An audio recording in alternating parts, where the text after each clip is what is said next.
Our students wrote our values. We asked them, what is the college you want and what are the values that you have? One of the first projects that SHIP adopted was that called Voce, or Student Voice.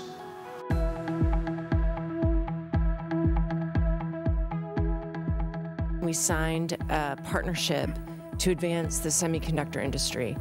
And what our Rep4 Summit this summer did is we had students ask the question, how do we get young people who are coming up from high school excited about and interested in things like the semiconductor industry?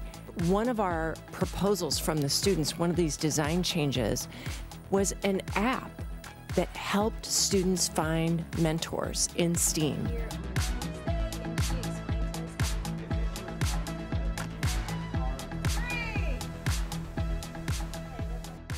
We had the opportunity to connect with the city council.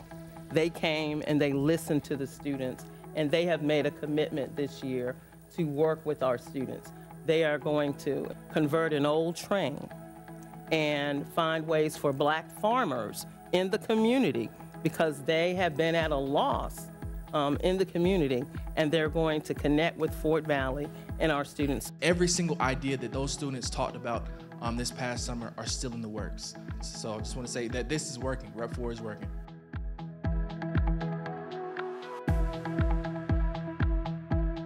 As Rep4 Summer Prototype led to a campus initiative called Fidgets versus Phones, and sharing recommendations for faculty to develop course practices. Financial literacy has been on the minds of students. They're worried about the cost of college. They produced in a virtual domain a set of tarot cards which created personalities that they needed to be most aligned with. They needed to figure out what their money personality is.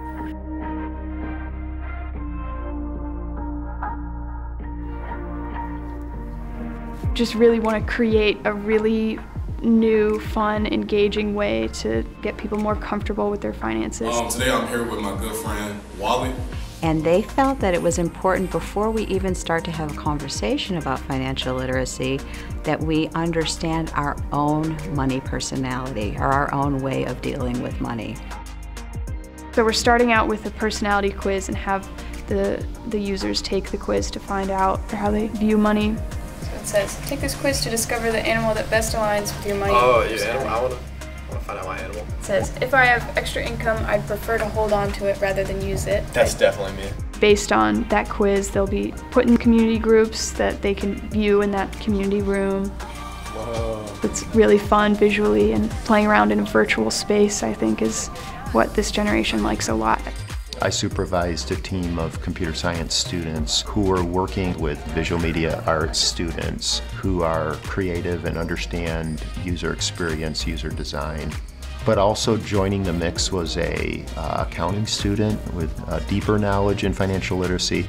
It's been really engaging. It's something that I'm actually passionate about as an accounting major, to understand how personal finance is taught to others and can be expanded through a community. Financially Lit was enriched by a psychology major who was thinking of it from the perspective of personas, by a designer who's thinking how do we best engage students. So I love the way the different disciplines were coming together, and they weren't leaving their discipline and going to some other space to learn. They were bringing their discipline to that project and that learning.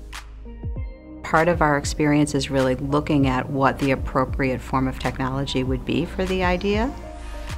One of the biggest things about this project is how future thinking it is. We want this to be 5 years ahead, 10 years ahead. What will that look like? A lot of research going into what does the future look like for education, what does the future look like for communicating, what does the future look like for technology.